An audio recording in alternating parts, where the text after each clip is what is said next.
Tudo bem, querida irmã, querido irmão?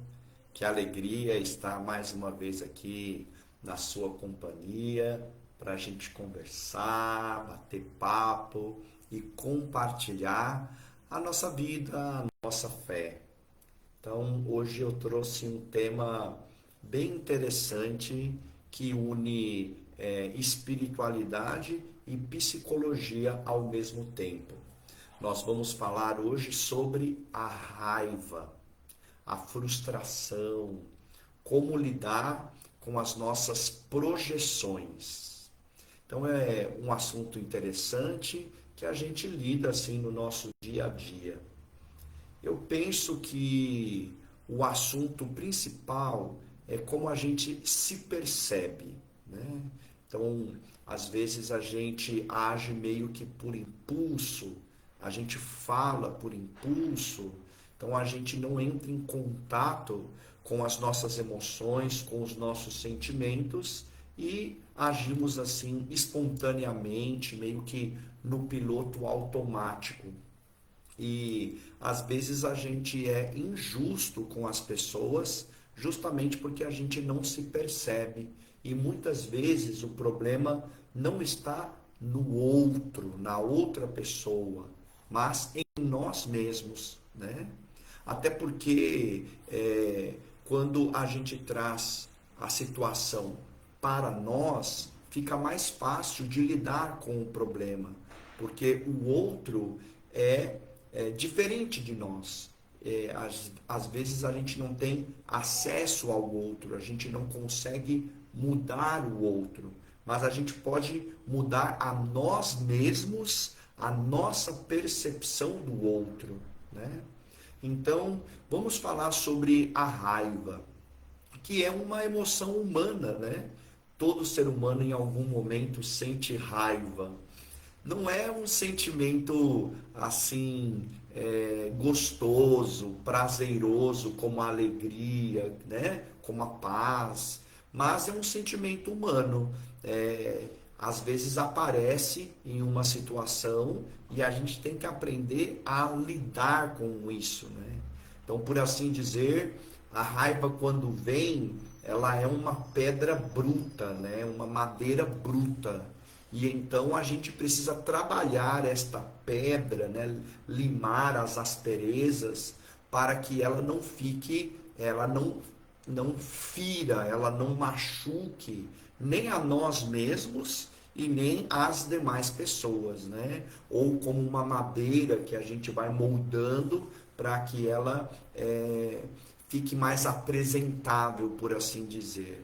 Então, realmente, quando o sentimento da raiva vem, a gente precisa trabalhá-la, né? Para que ela não nos machuque e não machuque ao mesmo tempo as pessoas ao nosso redor, né? Então, nem tudo que a gente pensa a gente deve falar imediatamente, né? Nem tudo que está ali no coração, no momento da raiva, do descontrole emocional, a gente deve jogar, né, para as demais pessoas. Inclusive, é muito comum que as pessoas elas se arrependam da forma como agiram ou reagiram num momento de raiva, num momento de descontrole, né? Principalmente nós que somos adultos, né? Então a gente que vive, que convive em sociedade, que estamos aí cercados das pessoas, a começar pela família, né? Marido, esposa, filhos, irmãos. Depois, dentro do ambiente profissional, ambiente de trabalho, com patrão, com colegas de trabalho, com clientes, né? Ou na vida em comunidade, ali convivendo com os demais membros de uma pastoral, de uma comunidade, de um movimento, na convivência com os padres. Então, a gente precisa saber como administrar a nossa raiva, administrar aquele descontentamento que estamos sentindo. Claro que a raiva poderíamos dizer, tem algo de positivo, no sentido de que nos enche de coragem, de motivação para confrontar, por exemplo, uma situação de injustiça, de maldade. Mas, no geral, nós devemos aprender com Jesus, a nos domesticar, a cuidar das nossas emoções para que elas não destruam a nós mesmos e nem as pessoas ao nosso redor. Então, inclusive, há pessoas que quando estão com muita raiva, elas tremem, elas têm alterações, né, na sua glicemia ou mesmo na sua hipertensão arterial, pessoas que se sentem mal em momentos em que estão com raiva, né? Então isso é algo que faz mal para nós mesmos, né? Sem contar também que às vezes estamos em espaços, né, compartilhados com outras pessoas e aquilo tudo pode ficar como vergonhoso, né, como um vexame, uma situação desconfortável, embaraçosa. Então é muito importante que a gente se auto-perceba. Inclusive, se a gente percebe que está muito alterado, talvez fosse o caso até mesmo de se calar, né, de dizer, olha, nesse momento eu não quero falar, ou então de sair da situação, olha, em outro momento a gente conversa, agora eu percebo que eu não estou bem, né? Se eu falar eu posso ser agressivo, agressiva, e eu não tenho a intenção de magoar, nem de me desentender com ninguém, né? Então, inclusive tem aquela máxima, né, que os policiais dizem, né, para um criminoso: tudo aquilo que você disser será usado contra você no seu julgamento. Então, a gente deve ser dono das nossas emoções para que a gente não se prejudique e nem prejudique os demais. Sem contar que, como cristãos, precisamos encher o nosso coração de amor, de caridade. E às vezes que a gente tiver, né, que conversar com alguém, então que essa conversa, mesmo que seja difícil, seja dura, mas seja levada, conduzida no amor, na tranquilidade, no respeito. Então, nunca atacando a pessoa diretamente, né, mas as suas atitudes. Então é importante isso, e até mesmo às vezes a gente conversar com outras pessoas para ver se a percepção não apenas nossa, mas uma percepção dos demais também, porque às vezes a nossa percepção pode nos enganar, né? E a gente deve ser sempre justo. E quando a gente vê que alguém está fazendo algo que de repente a gente não gosta, que nos causa um mal-estar, que a gente possa procurar esta pessoa, né?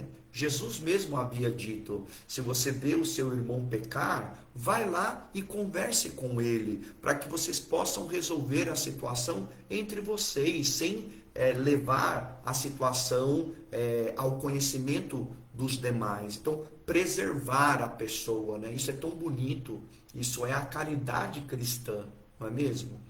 E então, claro, às vezes se resolve. Eu acredito que muitas coisas se resolvem, né?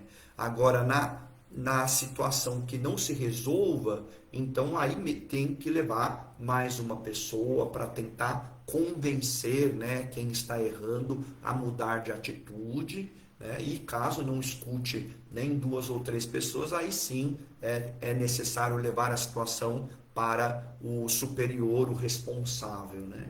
Então, mas é importante que a gente se perceba, que a gente administre esse sentimento, esta emoção que nos deixa desconfortável, até mesmo em oração, né?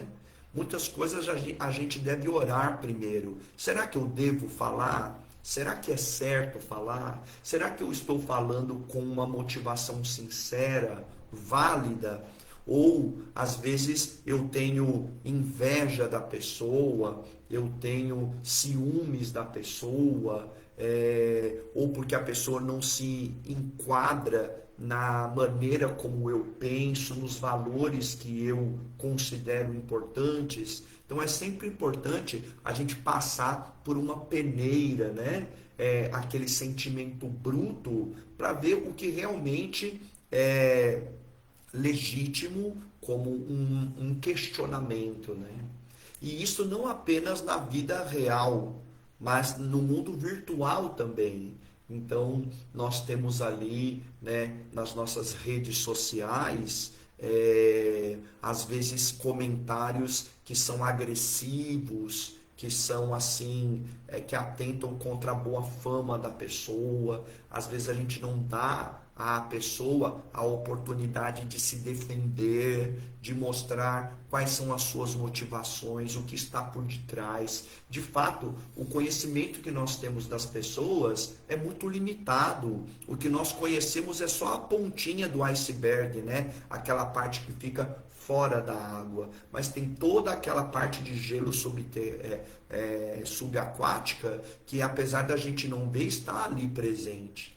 Às vezes a pessoa está agindo ou falando de uma determinada forma porque ela vem de uma família que tem algumas situações, algum passado que deixou marcas, feridas, traumas, e é a forma que ela aprende a lidar com essa situação, né?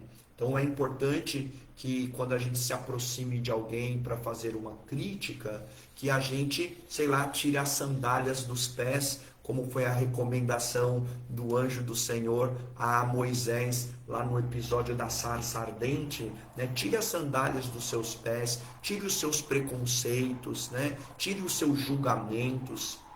Me lembro também de Jesus, quando estava ali com aquela mulher surpreendida em flagrante adultério, e que todos queriam que Jesus autorizasse a jogar pedras nela.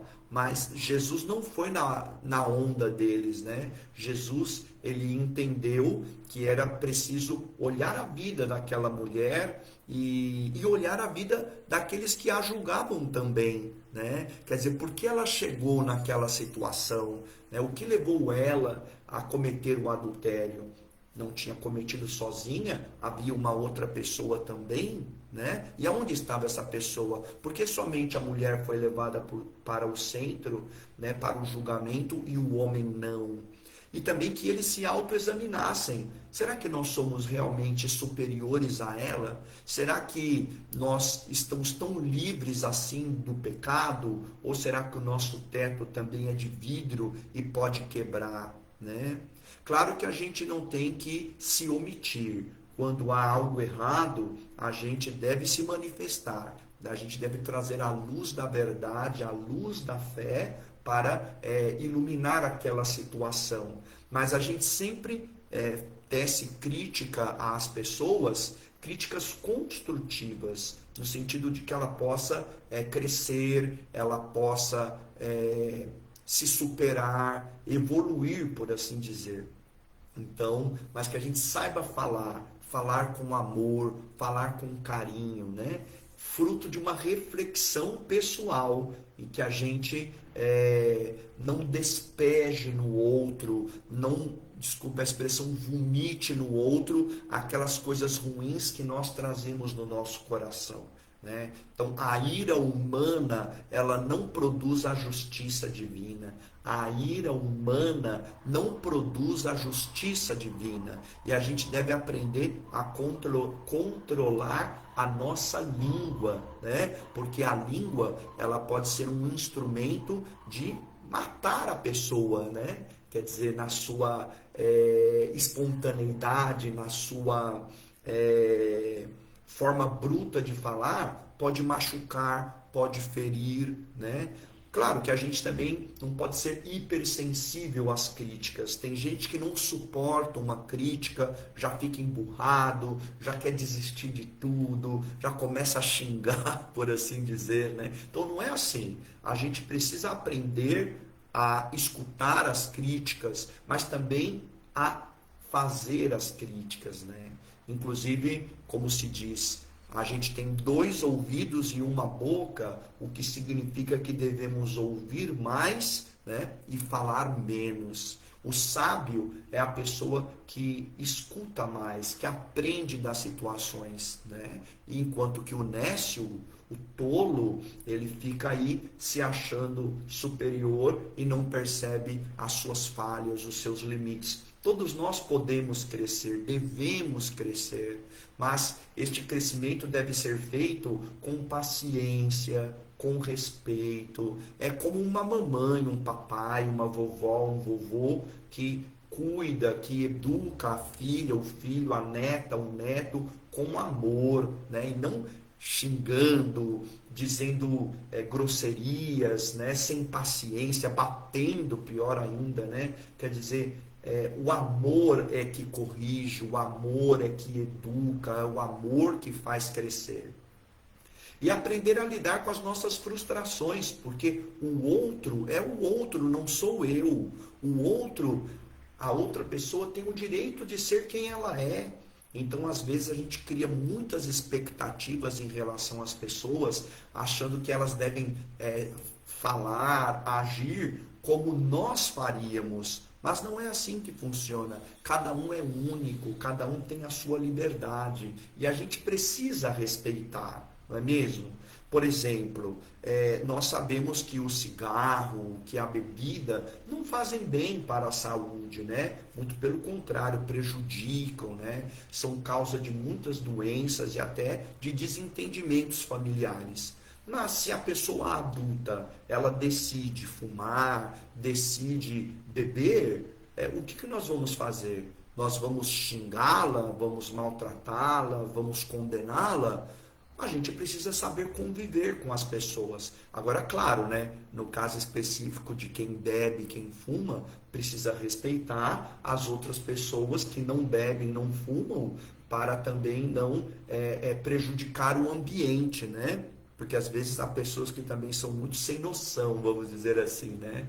Que elas só pensam no seu próprio prazer e não se preocupam com o cuidado dos outros, né? Principalmente criança, pessoa idosa, pessoas com problemas respiratórios. Então, é preciso ter este cuidado. Mas a gente tem que saber conviver com as pessoas, inclusive com alguns defeitos que elas têm.